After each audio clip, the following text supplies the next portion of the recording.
So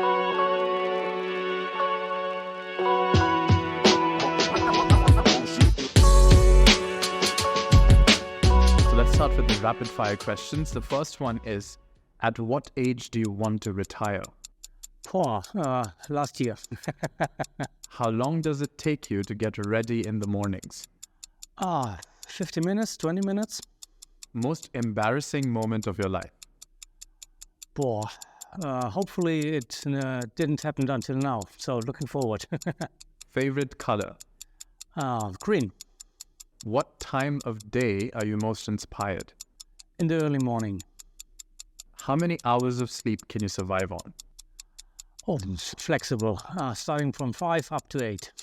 Fill in the blank. An upcoming technology trend is blank. AI. The city in which the best kiss of your life happened. Kaiserslautern. Pick one. Elon Musk or Mark Zuckerberg? Elon Musk. The biggest mistake of your career? Skip. How do you relax? On my bike. How many cups of coffee do you drink per day? Too much. 4 or 5. A habit of yours that you hate? Skip. The most valuable skill you've learned in life? Be patient. Your favorite Netflix show? Hey Pepsi, where's my chat? One word description of your leadership style? Flexible. Top priority in your daily schedule? Keep on track. Ideal vacation spot? Skip. Key factor for maintaining a work-life balance? Be aware of what's around you. Memorable career milestone? Decide to be a co-founder of Xperts Insight. The last song you've been listening to? Skip. The last movie that you saw that had a good impression on you? It's an old movie, Heat, with Robert De Niro. Okay.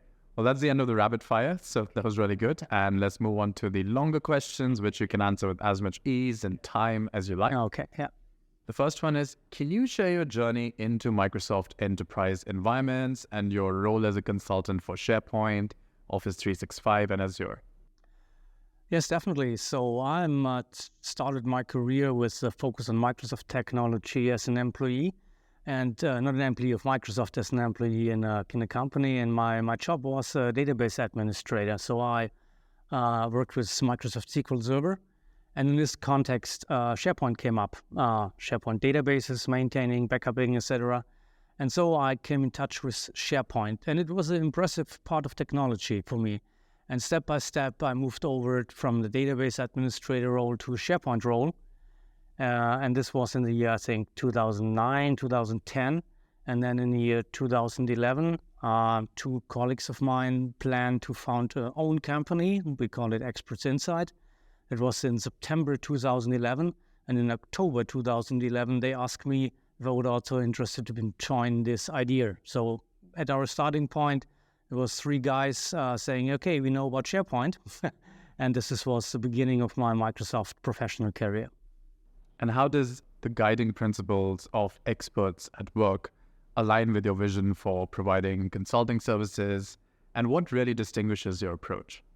So at the end of the day, Xperts at Work, Xperts Insight is just a company doing technology consulting, which means there are a lot of topics around us which we have to deal with, but which are not technology topics. So the most well-known example is GDPR. GDPR is a law at the end of the day. So if you have questions about this, you have to ask a lawyer, not a technical. And on the other side, from a technical perspective, even with cloud computing, there is no way to ignore GDPR. So that means we have to deal around these scenarios. We can do technology. This is what this is our daily business. And around us, we have some other stuff, even stuff like user adoption, communication concepts, etc., which are really important for us. And this is where we begin to start dealing with strong partners for projects. Yeah. And how has all of this changed since you mentioned GDPR? How has GDPR evolved in the market since?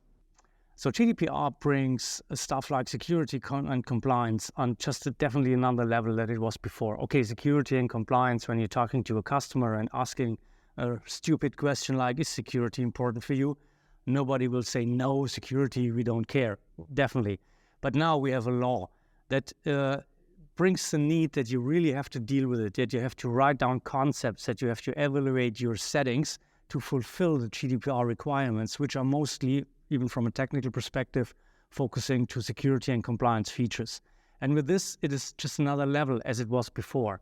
And this is also why I'm, meanwhile, not only focusing to SharePoint or communication projects and technologies like, meanwhile, Teams, etc.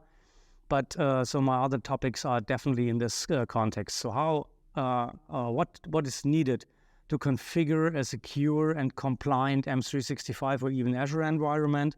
And when we're starting the discussions, even then with a company, answering the questions, why should we do this? What is the need to do this? Because of the customer definitely will understand why should I care about it. Yeah. So considering this experience that you're talking about, what emerging trends in SharePoint or Azure or Microsoft 365 do you think will reshape the industry? So what we see actually is that Microsoft is just focusing features under business topics. Definitely, so in the last years, we had a really, really fast involvement. So, the so-called evergreen approach that Microsoft is using, which means there are updates every week or at least every month. And this brings out a lot of tiny little apps doing specific stuff. At the end of the day, a user or let's say a customer in the context of a project isn't really interested in this app or this app or this tiny app. He's interested in a solution that helps him to do his daily business. And in this context, what Microsoft is actually doing is just combining or aggregating features and functions which are split in different tiny little apps to a complete solution. So the best example is the new planner. So the new planner, which was announced at Ignite, is now aggregating capabilities, tasks from the planner, from Project Online, and even from To-Do. And this is definitely what the customer is looking for. The customer wants, or a user at the customer wants an application that shows him, what do I have to do today? Independent if this task is done in Planner, in Project for the Web, or in To-Do or whatever solution. And this is actually an interesting trend, so that all this is combined. Another interesting thing that I see is, maybe you heard about this application, Microsoft Loop. It's just an app where you can cooperate even with other people. And of course, yes, there are other products out in the market. For example, Miro boards, which is doing at least the same. And to be true, Miro in detail that got more detailed features and functions. But what is the big benefit of Loop? Loop is integrated in Teams. It's integrated in Outlook, etc., etc. That means from an end-user perspective, it is absolutely independent if you're using it in an email or in Teams chat. The Loop component is the same, and the data you're dealing with is also the same because of it's stored in the Loop app or in the backend service of the Loop app. And this is a trend where we actually see, and from my perspective and even from what our customers are telling us, a really, really good approach. Because at the end of the day, it means more or less silos for you, depending on which solution or which architecture you prefer. So considering these significant developments like new planner and also OpenAI discussions, what potential opportunities or challenges do you foresee for businesses adopting these technologies? AI is actually an buzzword. So everybody's talking about AI. Think about the Microsoft Ignite AI was the one and only. Also here at this conference, AI. So it's, these funny situation. The answer is AI, of course. But what was the question? But the answer is AI. So, but let's see, if you're just going a little bit more deeper, definitely AI is a big game changer.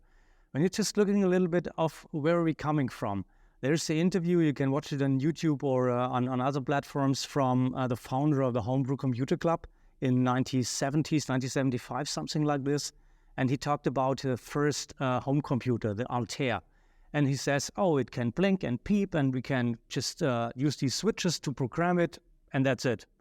But this was the starting point of the career of computer systems, because the next step is that we have computers for maybe employees in companies, but that means the employee needs to be aware of how to deal with this machine. You need to know the programming language or the code that is needed to get a value out of this machine. And then the next level was graphical user interfaces, which Apple and Microsoft bring up. So with this step, people who before are not able to deal with this machine because they don't know the programming language, etc., can now get a value out of computers. And what we see actually with AI is just the next step because of, I think you also played around with ChatGPT, etc.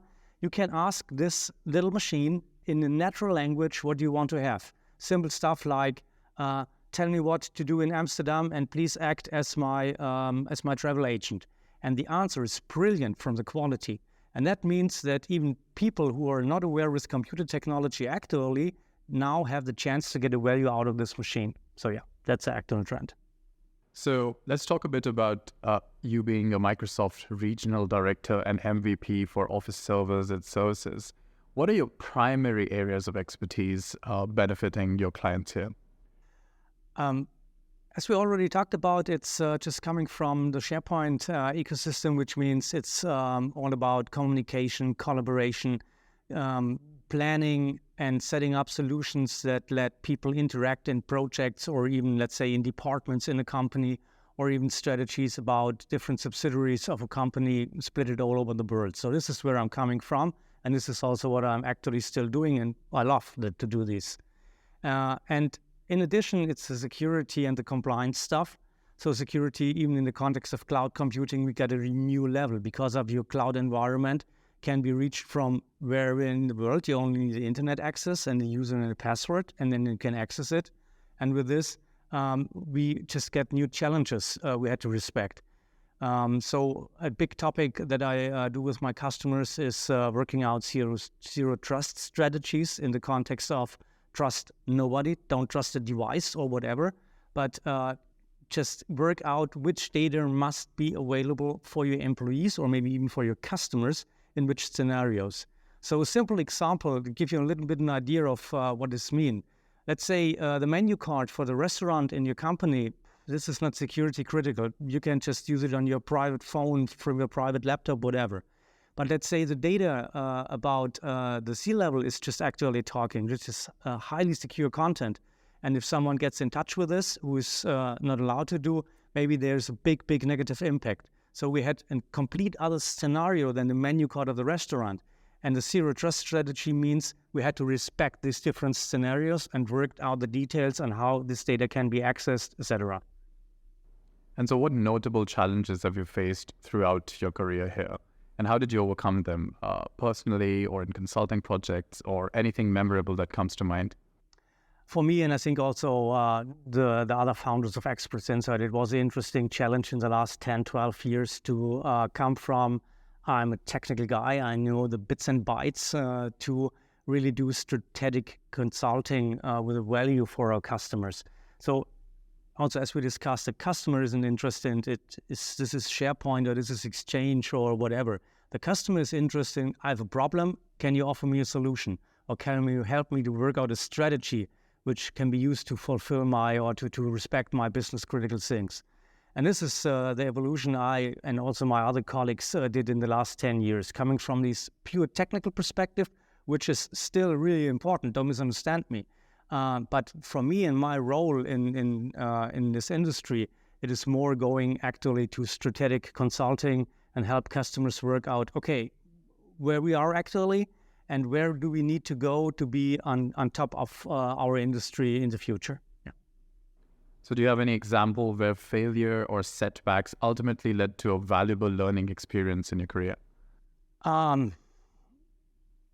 Yes, definitely. Learnings are in the context of, also in the early years to say, okay, here's a brilliant new feature in whatever, SharePoint, or at the starting point of Microsoft 365 or Office 365, which was the first name. It is about, new features, and now we can do it in the cloud, and you can access it from at home, from your private devices, etc. But at the end of the day, the learning is, this is interesting, definitely, and depending on who you're talking in a company, they are really interesting in these talks. But at the end, from a company, from a C-level perspective, that's not the important things. So the important thing is, okay, how much is it, and what can I do with it? What can it help me to fulfill my daily business work on my daily business priorities? And it was definitely a learning coming as a technical guy from these bits and bytes level to this strategic level and help customers within this. So we also done some research and found out that you're a professional member of the German Speaker Association. How has public speaking impacted your career and industry influence? To be true, I'm not longer, but anyway, I'm just do public speaking. I'm just here actually at the ESPC conference where we do the interview, and I've also some speaking slots here. And it's, definitely a big part of my professional career. It means a little bit like do good things and talk about. So yes, normally my sessions I just provide or I talked about based on learnings and experiences we had from projects, which means I can say, okay, with customer XYZ, we had a situation like this, and now I can give you an idea of how we fulfilled this or how we solved this situation. And this is interesting for the audience. And even the good thing is that the audience is giving you feedback. You have questions afterwards or you have feedback during the sessions, which means also as a speaker, you're learning a lot. So this is public speaking is an elementary point of my career, And you keep mentioning that you come from a technical background, and do you think a lot of people in that background also should be doing public speaking? Because I guess the both doesn't combine all the time. At the end of the day, you must like to do this. I think there are a lot of brilliant technicals or developers outside who are not really loving speaking for a big audience, which is absolutely fair enough, no problem. But if you just have a passion for this and you think you're good in this, definitely do it. It's a cool thing, So you mentioned collaborating with strong partners in projects earlier. How vital are these collaborations, and how do you ensure seamless cooperation and successful outcomes? Yes. Also, this was beginning in the first days of Xperts Insight that we just recognized, okay, we can do SharePoint at the beginning and we can really do it good. But at the end of the day, there are other topics that needs to be done, which are not our main focus. Okay, and then you're just in a situation that you say, okay, I have to learn this, or I have to deal with someone who already is in the position to deliver on a professional level these capabilities. This is all about, let's say, communication, or even we talked about GDPR, this law perspective, etc. And this is when we started to just dealing with partners, which means at the end of the day, you must a little bit see the difference between I'm asking a guy that I'm knowing, can you help me, or did you know the answer for a specific question? This is not what I mean with partnering. Partnering is, so for example, let's say we're doing a project and migration on-prem Exchange to Exchange Online, whatever, which means we need a communication concept. The end user needs to be informed what's going on, timeline, new features, and so on and so on. And when I say, okay, actually, we need someone who helps us within this because on our all person who can do this are just involved in other projects, say, okay, can you work out and do and deliver the communication concept for this project? And the partner says, yes. That means for me, at this point, I'm out of this. He's doing the stuff and I'm out. He's doing this for me because if you don't have this clear setup, then it's ending in chaos. So this is definitely also a lesson learned. If you just say, okay, there's a partner and you just assign a job to him, then it's his job and not longer yours job. But at the end of the day, for us, it was a really successful strategy, working with strong partners on a trusted level to offer a wider range of capabilities to our customers. So speaking of chaos, then how do you maintain effective communication and synergy among diverse partners to ensure project objectives are met efficiently? Cool. At the end of the day, to be true, this is not my key competence. This is why we have partners. So normally when it's about simple stuff, okay, we can do it on our own. But if you're just coming to really such scenarios you mentioned, so diversity, etc., where you need to be really careful and respect these trends, then normally this is something where I say, okay, we need a partner, or maybe if someone at Xperts Insight who says, I can do this, no problem, then it's his job. It's not my key competence, to be true. All right, so the last question for you is of a personal kind. What would you be doing in your life if not this? Good question. Really good question. So I have a hobby. I'm writing books. I've published my first thriller in the year 2019. And this was a complete self-publishing approach. It was just only an idea. I want to do this. So I did it and worked out how it works. There's also audiobook available. This was also an interesting challenge. Find a speaker who is reading the book and then publishing it on an Audible, etc. And so actually I'm got a professional agency who is supporting me within this. The second book is already written. And it's actually the situation that we are just looking for a publisher. And the third is in planning. So if I won't do IT, I think I would writing books. Yeah. And what's the thriller about? It's about stock exchange hack. So also with the technology focus, because of this is where I'm coming from. Yeah, this is it. Okay, and do you believe with the advent of ChatGPT as a writing engine and voice actors in artificial intelligence, voices who can narrate it, how's this industry going to change? Definitely it has an impact, but at the end of the day, when you see how does this technology work, so how does a large language model work, at the end of the day, it's just based on calculations. So it means it is really an average of what someone else already said and aggregated in a new context, which means a language model as per today isn't available to work out something that has never been seen before or never been heard before. And because of this, I'm not very angry from the perspective of an author, because of the big thing for an author is writing a book that was never written before. Yeah.